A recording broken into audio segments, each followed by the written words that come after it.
Sou casado com a Rosângela de Jesus Silva há 26 anos, que é essa mulher que cuida de mim. Glória a Deus. Sou pai de 3 filhos homens, Randall, Rangel e Renan. E depois de muito tempo, a minha esposa, assim que a gente casamos, um ano e pouco, ela se converteu e eu passei 18 anos, ela passou 18 anos orando. 18 anos depois eu me converti, casei com a Rosângela, a gente assinou os papéis e ela ficou mais feliz ainda. Glória a Deus. E Deus nos deu um ministério, nós trabalhamos com casais.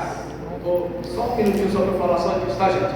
Nós trabalhamos com casais. Eu não sei aqui quantos já ouviram falar do curso Casados para Sempre. Então eu mais a Rosângela, a gente fizemos esse curso, Casados para Sempre, depois fizemos como livro de treinamento. E na nossa igreja, ali na segunda do Rio das Pedras, que fica na Rua dos Cajás, número 8, a gente já demos esse curso por 3 vezes, já formamos 3 turmas. Então, se por acaso, o pastor de vocês liberar vocês e vocês quiserem, tiver algum casal que quiser conhecer um pouco mais disso, desse curso Casados para Sempre, vocês nos procurando, o pastor de vocês tem o telefone do meu pastor, então vocês podem conversar com ele, a gente pode marcar uma reunião, conversar um pouco, tá, gente? O curso não vai fazer prova não, tá? Quando fala de fazer curso, todo mundo pensa que vai ter que fazer prova, né não, tá? Mas são 13 lições que a gente vai aprender um pouco como lidar um com o outro. Então, a minha vida, mas a vida da Rosângela melhorou muito depois que a gente fizemos esse curso e aprendemos a lidar um com o outro. A gente faz curso ou faculdade para todas as coisas, mas para casar, ninguém faz nada. Acha que vai dar certo, eu amo, e lá tem hora que o amor está ruim, só o amor está ruim. A gente precisa de sabedoria também para lidar um com o outro. Então, Deus nos deu esse privilégio, nos deu esse ministério. Depois eu conto, porque a história é longa, não vou contar hoje, né, a respeito do Ministério Casados para Sempre, como foi que chegou na minha vida, foi através da Rosângela. O meu pastor Edmar me pediu para mim dar um recadinho para vocês. Eu não sei se vocês já ouviram falar de um encontro chamado Radical. Alguém conhece? Já ouviu falar? Radical? Eu conheço. Já ouviu aí? O Moisés conhece. É um momento que você passa 2 dias em um sítio, aprendendo muita coisa. A gente não pode falar nada, eu também não fui. Ele foi no ano passado, e esse ano o foco dele é levar muita gente, porque ele voltou de lá piladão com esse com o Radical. Então ele disse, faz uma mensalidade para mim lá, meu pastor. Então estou falando aqui, a Radical vai ser, entra lá numa sexta-feira à noite, tá, gente? Seria 17 e 18 de junho, o Radical. Então de lá da igreja deve ir muita gente. Se ele puder mandar todo mundo, ele vai mandar, porque ele voltou de lá muito satisfeito com o Radical. E no dia, cadê que eu botei a data aqui? Mas eu sei, no dia, está aqui embaixo. No dia 12 de março, num sábado, a gente vai estar fazendo um culto lá na igreja Jesus é Massa. A gente vai fazer um culto para o nosso convidado e depois nós vamos subir para o 3º andar para a gente comer uma massa, uma pizza, um macarrão. Então você é convidado, se você quiser ir. Não tenha vergonha se você não tiver a massa, mas se você tiver, leve também. 12 de março, Jesus é massa. Amém? Obrigado. Eu fui desafiado pelo Espírito Santo. Vou falar um pouco aqui. Na semana passada, quando o Gervásio me chamou, eu tenho um monte de mensagem, diria que feita em casa, e eu tinha uma mensagem chamada É Nós, que eu preguei na Luzema, e achei que seria legal para esse dia. Só que quando eu estava indo sábado passado para a posse do pastor Wellington, na pique da freguesia, eu estava dentro do ônibus e fui passando naquele bar resenha, o Espírito Santo disse para mim, guarda o que tu tem, para que ninguém tome a sua coroa. E eu estava lembrando da palavra que eu ia trazer aqui. Então automaticamente eu entendi que o Espírito Santo queria que eu falasse para que nós guardássemos o que temos. Então nós vamos ler a nossa Bíblia no livro de Apocalipse 3, 7. Por isso que eu falei que é desafio, porque apesar de eu entender, tem gente que tem muito assim, não, Apocalipse, não sei o que, não, gente. Apocalipse é simplesmente a revelação para as nossas vidas. Depois que a gente entende o que é Apocalipse, a gente perde o medo, porque Apocalipse há algum tempo atrás era falado, e tinha gente que nem lia Apocalipse, mas Não, gente. É uma revelação onde a gente entende os dias finais. Tá ali, eu vou ver se eu consigo ler ali nessa versão ali. Vai ser, nós vamos ler o capítulo, a carta toda, do 3 ao 13, do 7 ao 13, amém?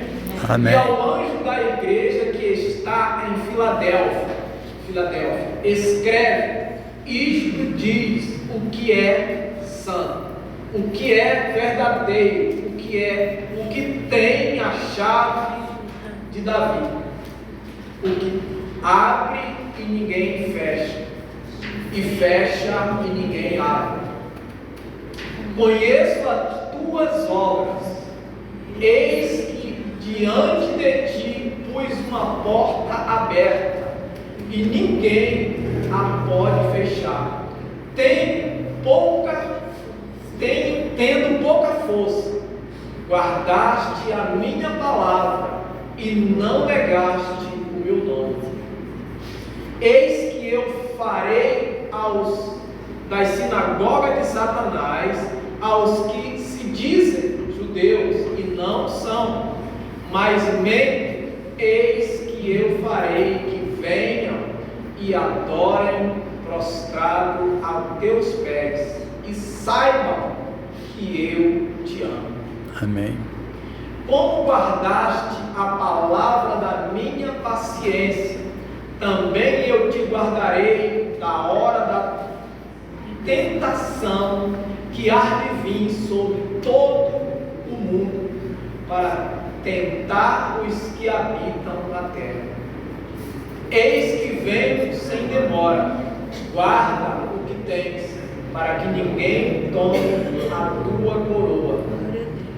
Aquele a quem vencer, eu farei coluna no templo do meu Deus, e dele nunca sairá. Escreverei sobre ele o nome do meu Deus e o nome da cidade do meu Deus, a nova Jerusalém que desce do céu, do meu Deus, e também o meu novo nome. Quem tem ouvidos, ouça o que o Espírito diz à igreja. Amém. Pai, nós te louvamos por essa oportunidade, pelo privilégio de compartilhar a tua palavra.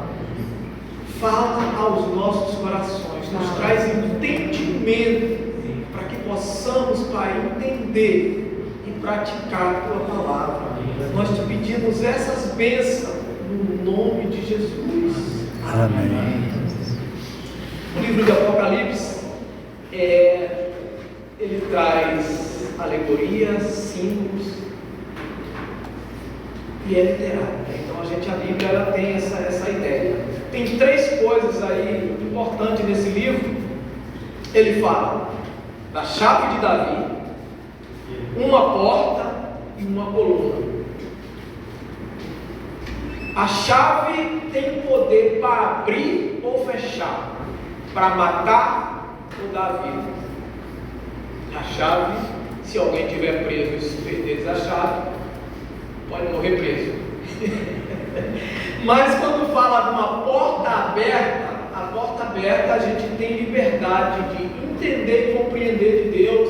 A porta aberta pode ser uma porta para a gente pregar o Evangelho, pode ser uma porta para nos livrar. Eu botei até o exemplo de Paulo e Silas quando foram presos, e na oração deles se quebraram todas as cadeias e todas as portas se abriram. Então, há uma porta aberta. Uma coluna, ele disse que farei do vencedor uma coluna no templo. Essa parte é uma parte, porque naquela igreja, naquela época, tinha muito terremoto. Dizem os historiadores que por causa dos terremotos que Jesus estava falando, que ele faria daquela igreja uma coluna. Bem, eu tenho duas coisas para falar para você. Você vai guardar, ou nós vamos guardar a palavra, ou reclamar de Deus?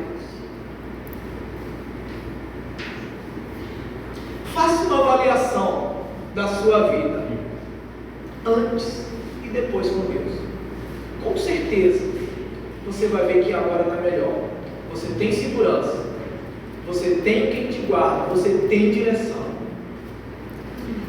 Às vezes a gente acha que é livre, ou a gente quer a liberdade, mas na verdade a liberdade que a gente acha, ou que muitas pessoas acham que tem, não é verdadeiramente uma liberdade. Mas eu quero voltar para aqui. O versículo que eu vou usar como base aqui para a gente trabalhar é o versículo que eu falei: guarda o que tu tem para que ninguém tome a tua coroa. Eu vou tentar trazer 3 pontos desse versículo importantes. Mas característica da igreja: guardar a palavra, paciência. E às vezes nos dias de hoje como é difícil ter paciência. A gente já disse que queria para ontem. Com Cristo não é desse jeito. E às vezes nós ficamos agoniados. Se não tiver paciência, não dá para andar com Cristo. A Bíblia nos diz que um dia para Deus é como se fosse um ano, e um ano como 1000 anos. Então, a gente às vezes fica numa angústia, porque a gente não consegue parar. No instante ali, eu estava até brincando com o pastor ali, que ele me pediu a caneta, aí eu fiquei brincando com ele, ele ficou assim. Eu digo: não, toma a caneta, eu digo: calma, porque que o baiano é assim. Eu sou baiano, tá, gente? Por isso que eu estou falando isso. Se tiver algum baiano aqui, não fique chateado, não, que eu estou falando de mim mesmo. Então o pessoal tem muita linguagem de que os baianos é lento e tal, mas gente, não é bem isso. Eu até sou um ser humano, eu acho muito agitado, mas a gente precisa descansar em Deus, senão a gente se perde. Tem coisas que a gente, esperando em Deus, ela vai se resolver, e tem coisas que a gente mete o pé pelas mãos, quer resolver e depois dá ruim, e não dá para voltar mais atrás porque a gente já fez. A gente precisa esperar. O noivo está falando para a igreja: eis que vem. Eis que vem. Ele está afirmando. Você pode acreditar ou não acreditar. Ele vem. Para Deus pode ser hoje. Ele vem. Como eu falei, 1000 anos é como um dia é como um dia é como um ano, e 1000 anos é como e um ano é como 1000 anos. Então, para Deus, ele vem. Para muita gente, se a gente parar, ele já voltou. Hoje teve gente que não levantou, teve gente que partiu, e eu espero que quem partiu tenha tido o privilégio de partir para uma vida melhor. Amém. Apesar da gente gostar muito daqui, mas eu quero acreditar que o que Deus tem para nós é muito melhor. Como ele disse, os pensamentos são muito além daquilo que conseguimos pensar e imaginar.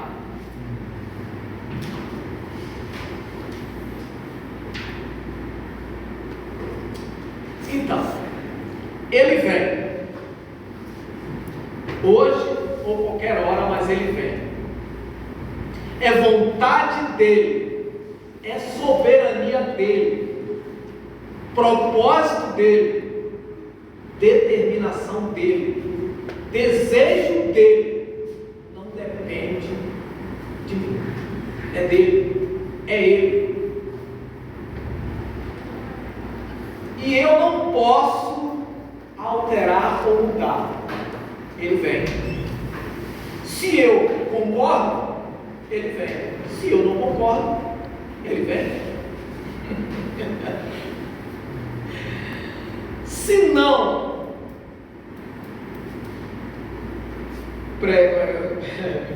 mas está certo, tá aqui.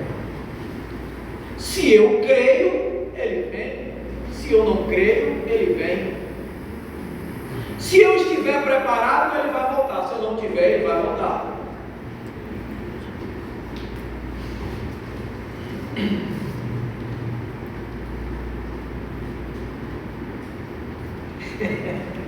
Eu estou dando risada que vocês estão esperando o Baiano falar. Todo mundo acostumado com o pastorzão que fala. Não, fala mais devagar. Se eu buscar, ele vem. Se eu não buscar, ele vem. Se Se eu aceitar a volta dele, ele vem. Se eu não aceitar, ele vai vir do mesmo jeito.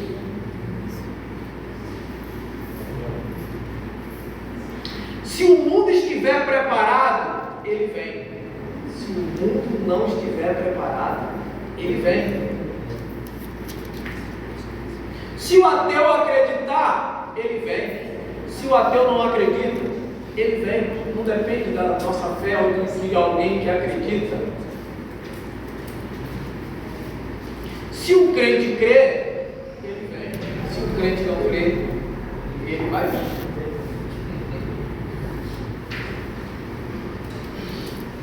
Certo é, minha opinião não aumenta.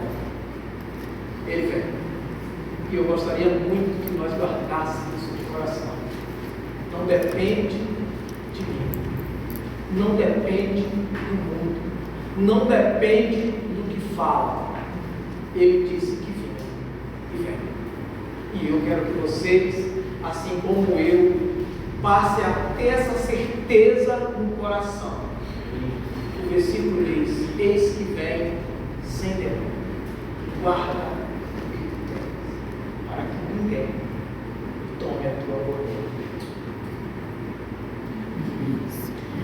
A minha opinião não importa, mas eu preciso mudar a minha opinião para me encaixar no propósito dele. O que eu faço não muda o que ele pensa.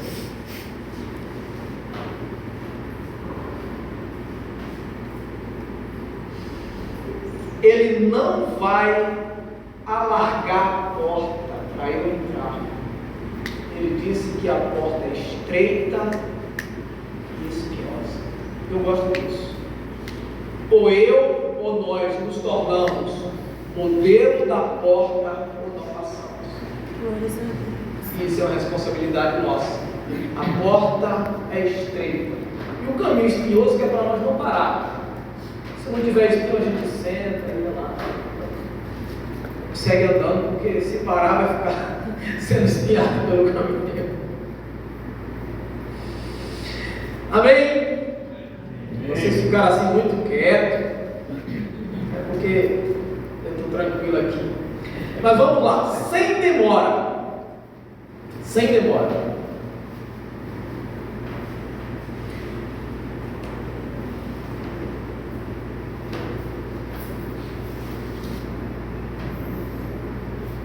A Bíblia, quando ele fala sem demora, a Bíblia ela nos traz alguns detalhes que demorar é algo que todos nós até queremos para algumas coisas, para outras não. A gente às vezes não quer morrer cedo, quer ir até, mas quando queremos resolver algumas coisas, a gente quer muito rápido. Mas ele disse que vem sem demora. E algumas pessoas podem dizer: poxa, mas meu pai já está com 60 anos, desde que eu nasci ele disse que Jesus vem, e não veio ainda. A gente precisa compreender o tempo de Deus chamado Kairos. Kairos é o tempo de Deus. Então o tempo dele não se encaixa no nosso. O que nós precisamos é acreditar que ele vem sem demora e continuar nos preparados para isso. O nós é o cronos, ou seja, o cronômetro. A gente conta aqui a hora, amanhã, todo mundo aqui amanhã tem tempo. Essa mensagem daqui a pouco ela vai acabar, mas para Deus não é desse modelo, não é desse jeito. E por isso que às vezes a gente perde um pouco desse, porque nós estamos em um mundo onde conta-se os dias, conta-se as horas, conta o tempo. O culto teve hora para começar, daqui a pouco vai ter hora para acabar. A gente conta esse período. Então nós que vivemos nesse período, ou nesse tempo, para pensar um pouquinho além e compreender que o tempo de Deus não é igual ao nosso, e agora a gente descansar o coração, se a gente não sair um pouco da terra mentalmente, a gente não consegue alcançar esse outro lado. Então nós precisamos sim peraí, eu estou na terra, graças a Deus que eu estou na terra, mas eu preciso enxergar um pouquinho além, e isso a gente só consegue se for através do Espírito, que vai nos direcionar, nos fazer ver algo um pouco além daquilo que a gente está acostumado, porque a gente está acostumado a acordar, tem hora para acordar. Eu, por exemplo, agora que meu filho voltou ao colégio, eu tenho que acordar todos os dias, de segunda a sexta, 6 da manhã, para quando dá 10 para 7, o Rangel está saindo do colégio, e tantos outros que acordam mais cedo para trabalhar. Então nós vivemos em um mundo onde tem cronômetro para tudo, e quando a gente está diante de um Deus que não tem cronômetro, não tem tempo, o tempo para ele é o tempo, não é contado como nós. Às vezes a gente não consegue compreender direito essa parte.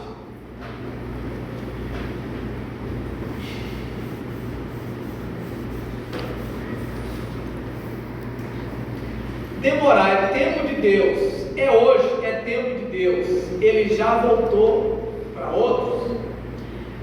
Segunda parte do versículo diz: guarda o que tu tem. A Bíblia fala de alguém que veio para roubar, matar e destruir. E quanta coisa, quantos amigos, todos nós aqui, acredito que já teve um amigo que, porque quis botar, como a gente diria na Bahia, não sei se todo lugar é assim, né? Por isso que eu falo na Bahia, porque quis botar o pé pelas mãos. Às vezes o pai e a mãe não vai nesse lugar, o que? E ele acabou indo, foi e não voltou mais em carro, ou não ficou mais aqui no meio da gente, né? Tem carro em Carnaval, às vezes. Mas aqui não, na cidade grande, quando o cara morre, vai para a capela e não vai para o cemitério. Nos interiores o cara ainda leva para dentro de casa, passa uma noite velando, aqui o cara leva lá para a capelazinha lá e de lá mesmo já vai embora. Aqui ninguém é velado em casa não. Cidade grande, o cara não dá nem direito nem do cara voltar mais para casa.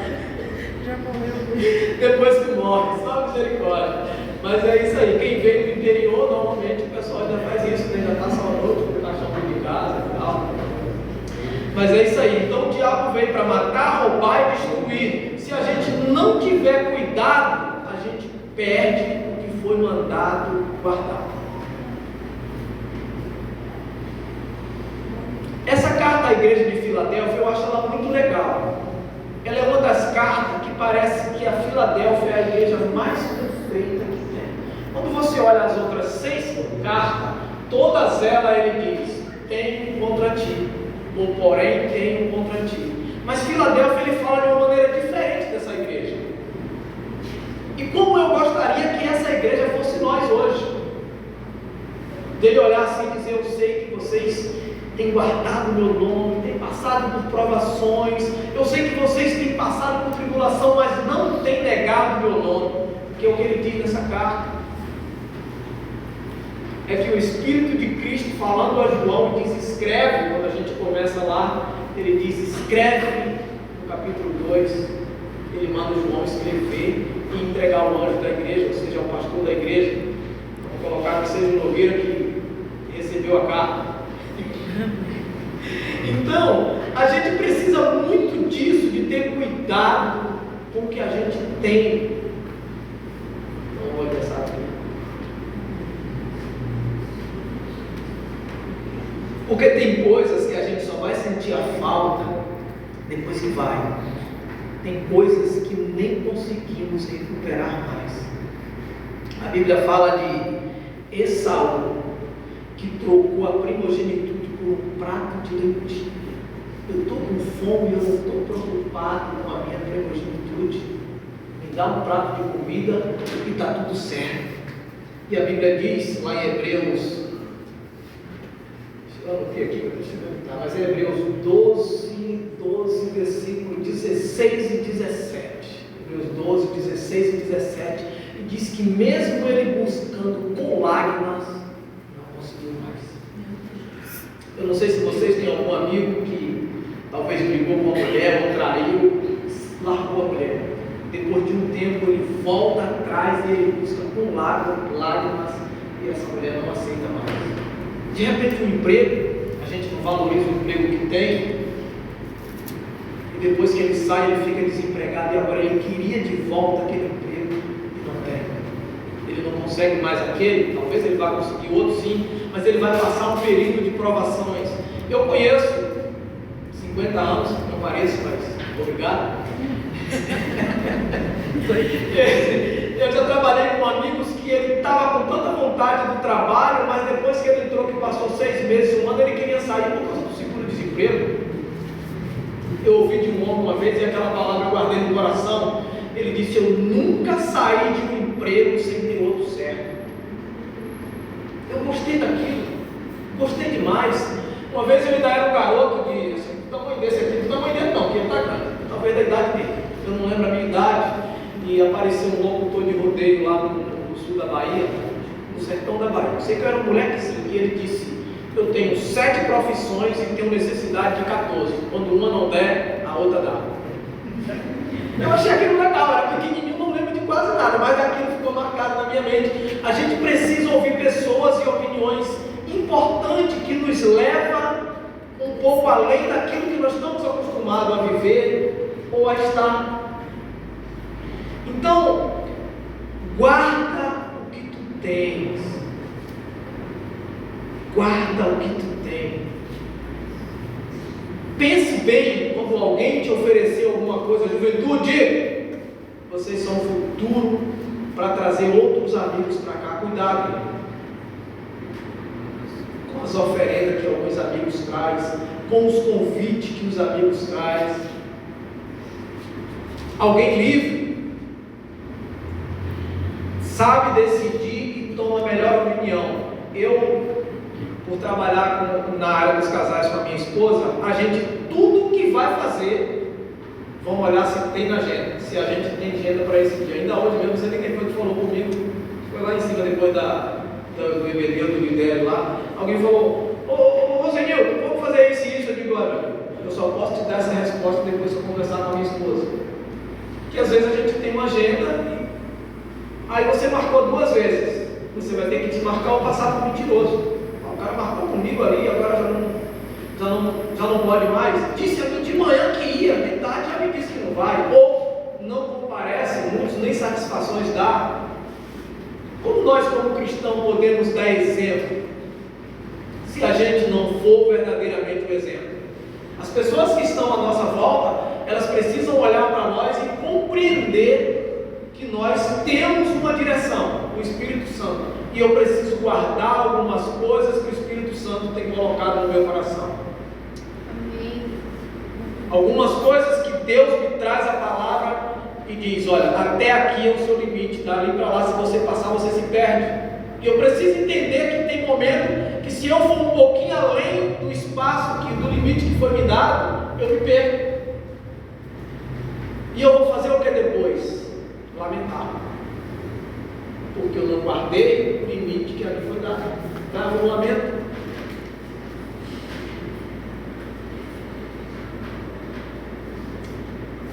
Para que ninguém tome a tua coroa. A terceira parte do versículo: para que ninguém tome a tua coroa. Eu não sei se você se sente príncipe. Somos filhos do rei. Quem é filho do rei é príncipe. Talvez o diferenciado nosso é que nós nem conseguimos compreender o valor que Deus nos deu.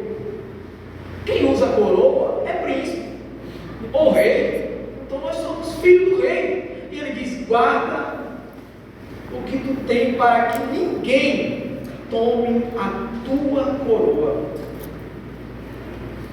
Alguém pode roubar. Com palavras bonitas a gente pode nos afastar de Deus. Então, se a gente nos afastou, alguém roubou nós da presença de Deus e nós perdemos a coroa. Como falei que o ladrão veio para as 3 coisas, e ele fará qualquer coisa que tiver ao alcance dele para nos tirar de volta, para que nós perdemos a coroa. Assim como ele fez com Jesus na tentação, desafiou primeiro, porque para mim, quando ele fala para Jesus: se tu és, ele sabia que Jesus era. Jesus disse que viu ele cair do céu como um raio, ele sabia que era, só que naquela hora ele estava tipo que desafiando. Jesus não foi na dele, ele leva no templo e manda pular. Pula daí, não é o Filho de Deus. Quero ver o Deus da ordem aos anjos para te pegar. Ele sabia. Depois, quando ele viu que Jesus não ia no desafio dele, ele ofereceu. Olha o banquete. Está vendo isso tudo? Te dou. Se prostraram e adoraram. Ele caiu de lá e continua aqui nos oferecendo. Quando ele não consegue nos pegar, talvez, na armadilha do desafio, ele pode nos oferecer um lugar. Eu sou casado, como eu falei, há 26 anos. De repente passa um mulherão, eu estou perdido. Se o diabo sabe muito bem o que nós mais gostamos, o que nós falamos, nós damos esse espaço. Então ele sabe do que você gosta. Você gosta de quê? De bar de funk de uma noitada?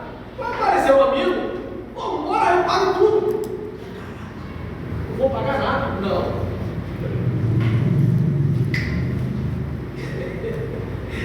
Gente, é tanta coisa, e todos nós sabemos disso, só que a gente precisa muito de estar atento com as oferendas dele. Ele conhece muito bem qual o nosso ponto mais fraco, aonde nós somos mais fáceis de ser atraídos.